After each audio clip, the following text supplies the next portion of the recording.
The domestic electronics sector has long decried the long, slow migration of semiconductor manufacturing from the US to overseas factories, and warned of the potential implications for both commercial supply chains and national security.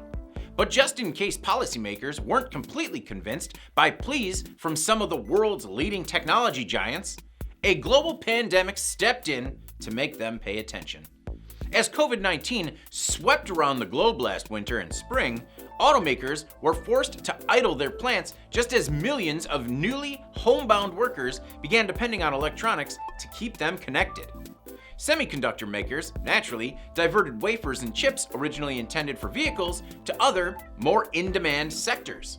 Now, roughly a year later, the auto industry has made a dramatic recovery, and semiconductor makers haven't been able to catch up. Numerous automakers have been forced to cut back on production due to a lack of parts, and one estimate expects the shortage to make a $60 billion dent in the global auto sector.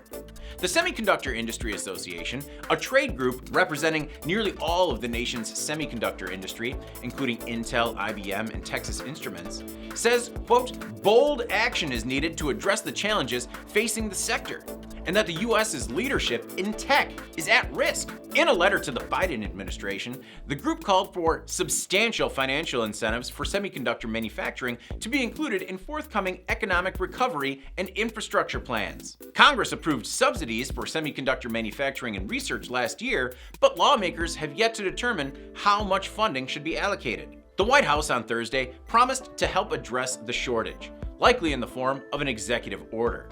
But for an industry with lead times lasting months, it will likely be of little consequence to automakers, who expect to lose billions in sales. I'm David Manti. This is IEN Now.